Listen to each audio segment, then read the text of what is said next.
Hello APC Mechanics students in Unit 6 Oscillations, Class 6, 6.1 Simple Harmonic Motion, Vertical Oscillator Part 1.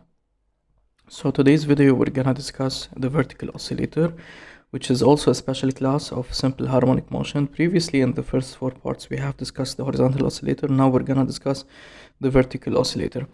Now section 1, grouping of springs. Springs can be either grouped in series or in parallel, and this also have been studied in Unit 2. The grouping of springs will be replaced by a single spring providing the same tension force. The new spring is characterized by the equivalent stiffness, K equivalent, or the effective stiffness. In parallel grouping, the equivalent stiffness is determined via the usual sum. Here we have two springs that are connected in parallel, and by parallel you can understand by parallel as if we're talking about geometry. They are above each other, placed in parallel, and object will be connected here. They will provide tension at these points, and in this case, if you are interested in replacing these two springs by single spring such that it will produce the same tension force, then the equivalent stiffness is given by K1 plus K2. In series grouping, the equivalent stiffness is determined via the reciprocal sum K1 K2.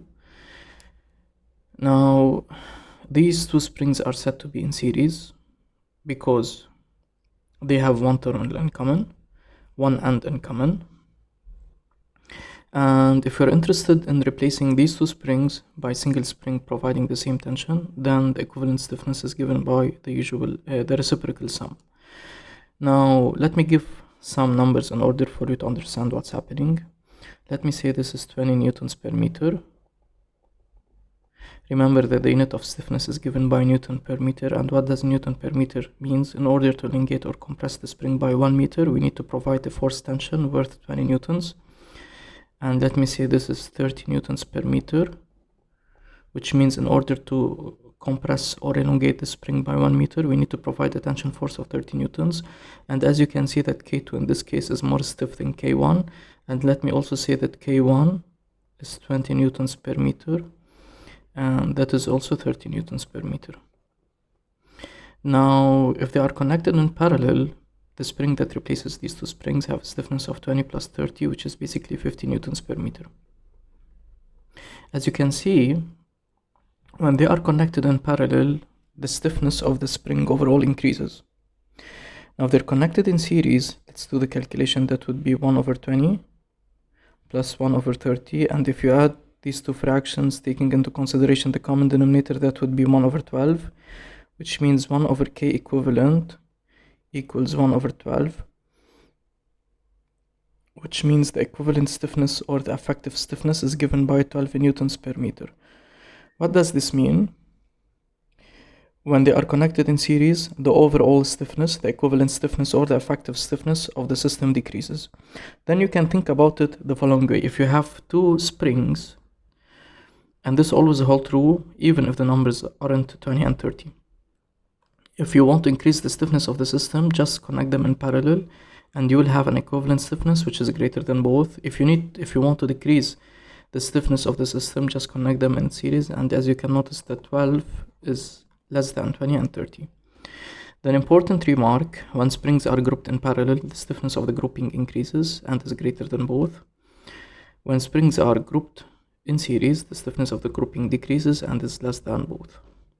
Now section 2, simple harmonic motion, the vertical oscillator. So far we have discussed the simple harmonic motion of a horizontal oscillator. In this section I will discuss the dynamics of a vertical oscillator. This is a vertical oscillator. Instead of the block being supported on a level surface, now it's hanging. It is hung freely in air and it will oscillate. The differential equation that we have determined previously, x double dot plus omega square x equals to 0, should reflect the type of motion obeyed by the system. What I'm trying to say here, if you notice the animation, the block is performing oscillations which is very similar to the horizontal oscillator. So we expect that the differential equation should be something like that. But we cannot claim directly that this is the case, because here in this case we need to take into consideration the pull of gravity in Newton's second law. Whereas if you remember in the horizontal oscillator, Newton's the pull of gravity wasn't important for us because it used to cancel with the normal push. Now here in this case, the pull of gravity will be acted upon the block and it will be present in the differential equation. So it's not very clear that the differential equation will obey this form. However, you can think about it, because the type of motion is simple harmonic motion and it's oscillatory by nature, then the differential equation should be like that. Now let's investigate this more. And if you think about it, since the type of motion of the vertical oscillator is the same, then with no exception the differential equation dictating the motion should also have the same form. For that, consider a spring of free length, natural length L0, that is fixed or attached to a fixed support.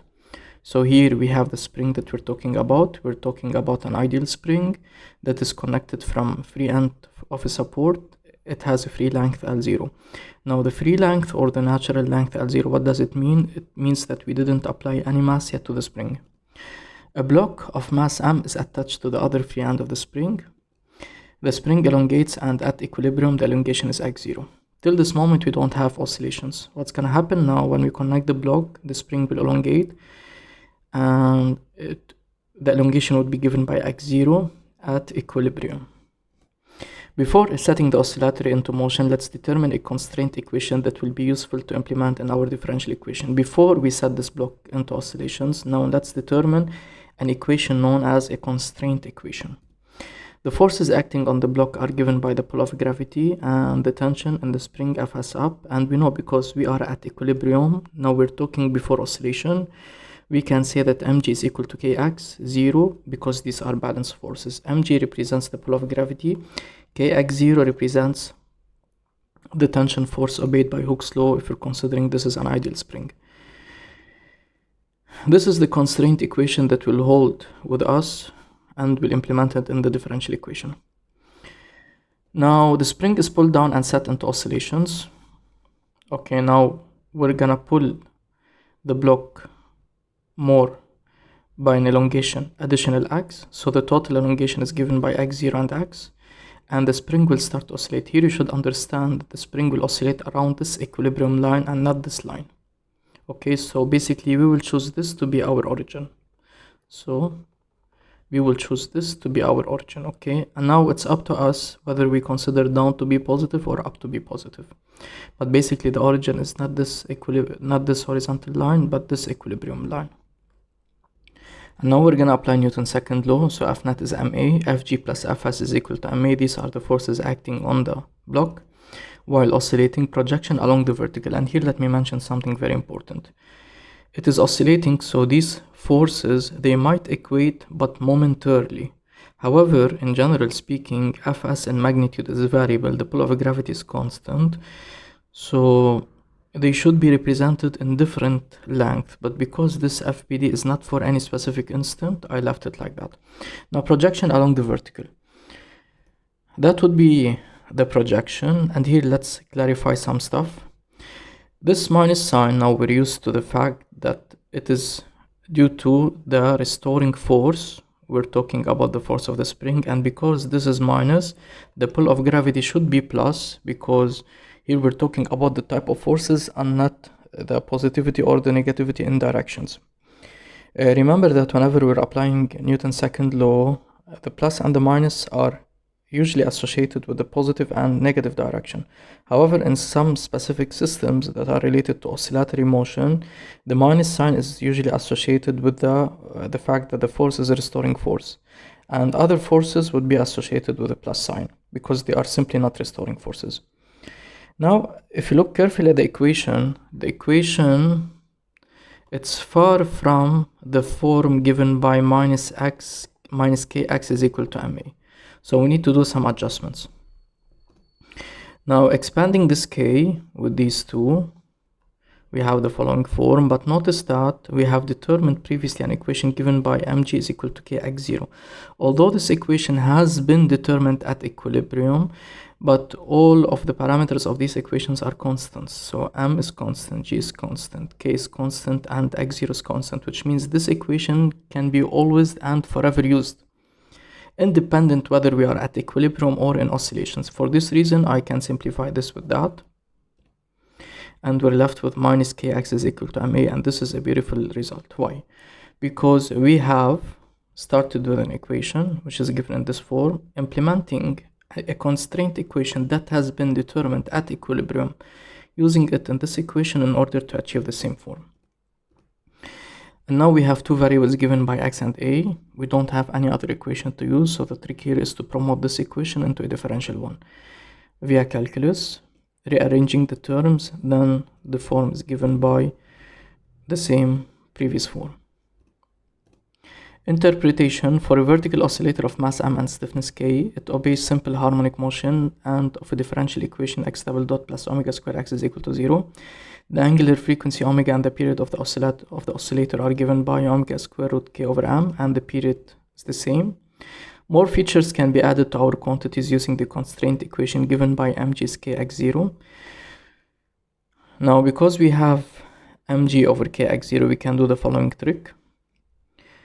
So taking m down and taking x0 down, you would have g over x0, which means omega, which is given by square root k over m, can be written also as g over x0. What does g represent? G is the gravitational acceleration, and x0 is the elongation of the spring before setting it into oscillations. And similarly for the period, it can be expressed as follows. So we can take k down and g down and replace it in the period. We would have the following form. Alright, now for the rest of the video we're gonna solve some exercises. Exercise 1. A 1 kg mass is attached to the end of a vertical ideal spring, so the spring is vertical and it's ideal. Now whether it's vertical or an ideal, it's perfectly the same. Whether it's vertical or horizontal, it's perfectly the same. In the case of the vertical, we can make use of an equation which is given by mg is equal to kx0, where x0 is the elongation when it is at equilibrium. With force constant of 400 newtons per meter, the mass is set in simple harmonic motion with an amplitude of 10 centimeters. The speed of the 1 kg mass at equilibrium position is given by what? So whenever we're talking about speed, we need to be careful about which point we're discussing. And here notice they're mentioning the equilibrium position, which means that the position is 0, then the speed is maximum. And we know that the maximum speed for a horizontal oscillator is given by Vm is equal to omega xm, but everything that applies for the horizontal can be applied for the vertical. Now we need to find omega. Omega is given by square root k over m, which is basically square root of 400 divided by 0.1, so that's omega. Then square root of 400 multiplied by 0.1 multiplied by the amplitude. The amplitude is in centimeters, but the speed is required in meters. Then this should be 0.1. Plugging that on the calculator, you would find that the correct answer is 2 meters per second, which is A.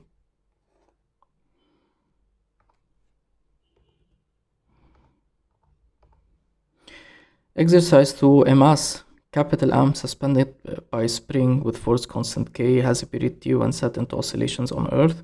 So suspended means that we're talking about vertical spring. Its period on Mars, whose mass is about 1 over 9 and radius 1 over 2 that of Earth, is most nearly. So on Earth, the oscillator has a period T. Now we're gonna take this oscillator to Mars and we need to compare the period. Now what changed on Mars is that the mass of the planet is 1 over 9 the mass of Earth, and the radius is its half. And how would that affect the period of oscillations? Now we know that the mass of the planet doesn't play any role, however it affects the value of g, but remember that the period is only affected by two things, whether for a horizontal or a vertical oscillator, given by 2 pi square root m over k. Since m didn't change and k didn't change, so the period is invariant and the correct answer would be C.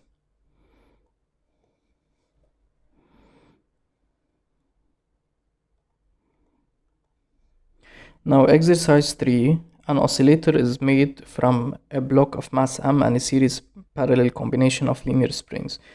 The oscillator is attached to a ceiling as shown in the figure. The springs are of two types that have spring constants k1 and k2 such that k2 is the double of k1. The block is displaced downward a distance y and released. Which of the following is a correct Newton's second law equation for the motion of this oscillator? Now we know that the block will perform simple harmonic motion by differential equation given by d square x by dt square is given by minus k over m x. Now here, because we have combination of springs, k will be promoted to be k equivalent or effective, and x would be changed into y. Then d square y by dt square is given by minus k equivalent over m multiplied by y. Now it's left to determine the equivalent stiffness of this combination. Here notice that K2 and K1 are in parallel. Now they will be replaced by a single spring, and this spring will be in series with K1. You cannot say, or you cannot claim that K2 and K1 are in series, and you cannot claim that K1 and K1 are in series. The only thing that you can say is that K2 and K1 are in parallel. Both of them combined are in series with K1. So first let's determine K prime, which is equivalent to K2 and K1. Now they are connected in parallel. Then the equivalent stiffness given by K prime is the usual sum, which is K2 plus K1. Now all of the stiffnesses are determined in terms of K1. Then I would replace K2 by K1, so that would be the double of K1 plus K1, which is basically 3K1. Now the grouping would look something like that. This is K1 and this is K prime. Now let's determine K equivalent, which replaces K1 and K prime. And they are connected in series, so it is done using the reciprocal sum, which is 1 over K1 plus 1 over K prime. Now K prime is given by 3K1. So now here, if you multiply by 3 and multiply by 3, that would be 4 over 3K1. Then K equivalent, if 1 over K equivalent is 4 over 3K1, then K equivalent would be 3K1 divided by 4. And we replace this here, so that would be d square y by dt square, which is minus 1 over m 3K1 over 4 multiplied by y, making the correct answer to be A.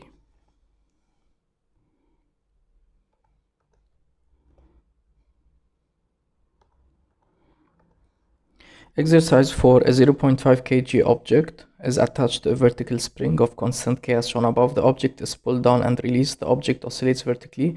If up is the positive direction, the position x of the object as function of time is given by the formula where beta, omega, and phi are given. Remember that phi is the initial phase. The magnitude of the maximum acceleration of the object as it oscillates. So we know that the magnitude of the acceleration, the maximum one, whether for a vertical or a horizontal, is given by am, which is omega square xm, in which xm is the amplitude. Here the amplitude is the coefficient multiplied by sine, which is beta. Then that would be 4 to the power of 2 multiplied by 0.2. Plugging that on the calculator, we would have 3.2 meter per second square, making C to be the correct answer.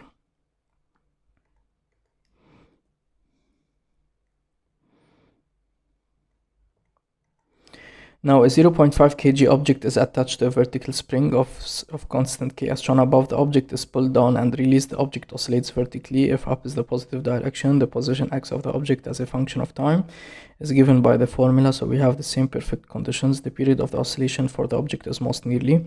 We have omega, then we can directly determine the period because omega is 2 pi f, which is 2 pi over the period. This means that the period is given by 2 pi over omega, and that would be 2 pi divided by 4, which is pi over 2. And so if you plug this on the calculator, the correct answer would be D, which is 1.57 seconds.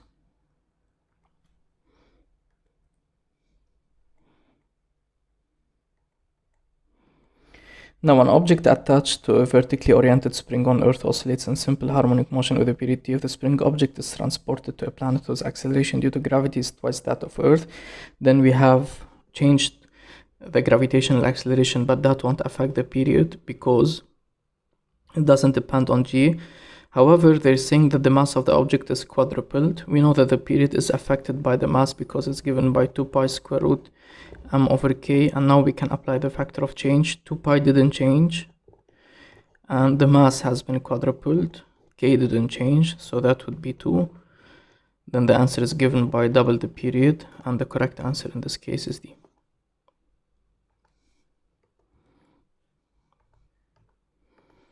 The block shown above is attached to a rigid wall by means of an ideal spring and moves on a horizontal surface with negligible friction. Ideal spring, negligible friction, we're talking about horizontal oscillator that performs simple harmonic motion. The block oscillates with a period t. If a second ideal spring identical to the first is placed above the first spring and attached to the wall and the block, the new oscillation period of the block is, now we're gonna attach here a new spring. Now would this affect the period? The period is given by 2 pi square root m over k. M didn't change, however k changes because we have a parallel combination. So let's determine the equivalent stiffness, which is given by k plus k, and that would be the double of k, which means that, so you can think about it as if we have replaced the spring by new spring of a new stiffness, which is the double. So here we can apply again the factor of change. 2 pi didn't change, that would be 1 square root of 1 divided by 2. So that would be a factor of 1 over radical 2, making B to be the correct answer. Now exercise 8, an object is initially hanging in equilibrium from vertical spring. The object is pulled down 15 centimeters from its equilibrium position as illustrated above and released at time t is equal to 0. Now here the amplitude of oscillations represents 15 centimeters. Why? Because it's being pulled from the equilibrium position 15 centimeters. So what's the equilibrium position in this case? We know that the spring initially has a free length. After we attach the object, it will reach the equilibrium position. After the equilibrium position, we pull the object by 15 centimeters. And the important part is that it is released from rest. And we know that at amplitudes, the speed should be 0. If it was given an initial velocity, so that won't represent the equilibrium position. So indeed the amplitude is given by 15 centimeters. The object then oscillates with a period of 2 seconds. Let x is equal to 0 be the equilibrium position and let the positive direction be upward. What's the position of the object at t is equal to 3 seconds? So as you can notice that from the choices, the numbers are given by multiples of the amplitudes. So no need to do any equation or to set the equation of motion for the position. You can think about this problem using descriptive part. So 3 seconds.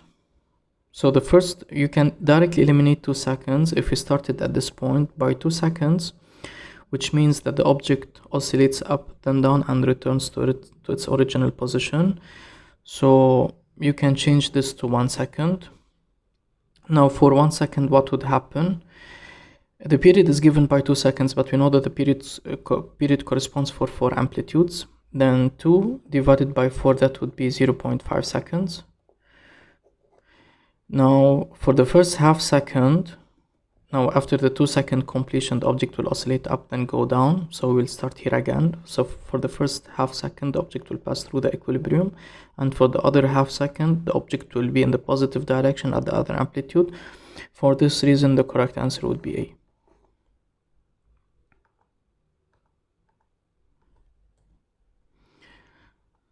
Now exercise 9, an object is initially hanging in equilibrium from a vertical spring. The object is pulled down 15 centimeters from its equilibrium position as illustrated above and released at time t is equal to 0. The object then oscillates with a period of 2 seconds. Let x is equal to 0 be the equilibrium position and let the positive direction be upward.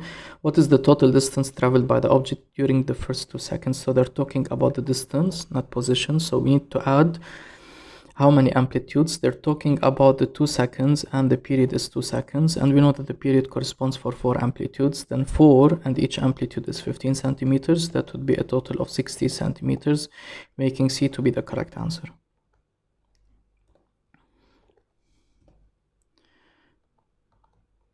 And now exercise 10, an object is initially hanging in equilibrium from a vertical spring. The object is pulled down 15 centimeters from its equilibrium position as illustrated above and released at time t is equal to 0. The object then oscillates with a period of 2 seconds here. Also the same discussion that we have done previously perfectly holds here.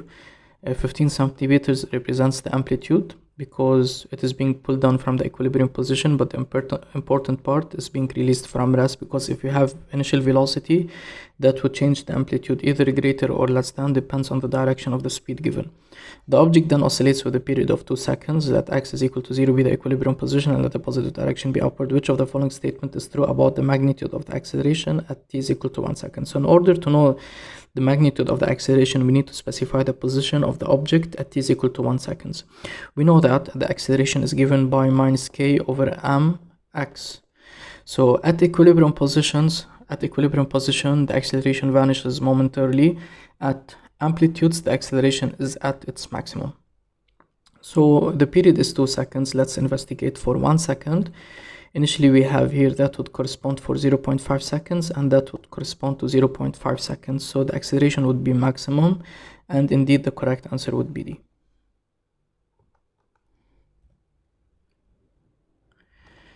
And finally, the last exercise for today's video. Cylinders of various masses are individually hung on a spring of spring constant K and set into simple harmonic motion. The angular frequency omega is determined, then the square of omega is plotted as function of the inverse of the cylinder weight as shown in the graph. Which of the following correctly determines the spring constant K and provides correct justification? We know that if we're talking about simple harmonic motion, then we're assuming ideal spring, no friction, and omega is given by the square root k over m, and here we're talking about linearization, then omega square is equal to k over m. But notice carefully they're plotting omega square, not function of the mass but function of the weight, and we know that the mass and the weight are related by a factor of g. So let me multiply here by g and here by g. That would be kg divided by mg, and that's the weight. So if we need to linearize the following, that would be omega square is equal to kg multiplied by 1 over mg, and if omega square is identified by the y variable and 1 over mg is identified by the x variable, so this is in the form of y is equal to mx plus c, in which c is the y-intercept, that would be 0, and m is the slope, which is given by kg. Okay, so let me use here, this is ax plus b. So a is the slope, which is basically kg. So upon all the following, we know that b would be correct because the slope represents kg and it's almost a straight line passing through the origin. Now let's determine the slope and double check that it's 15. You can only choose one point because it will pass through the origin and from the formation of the line.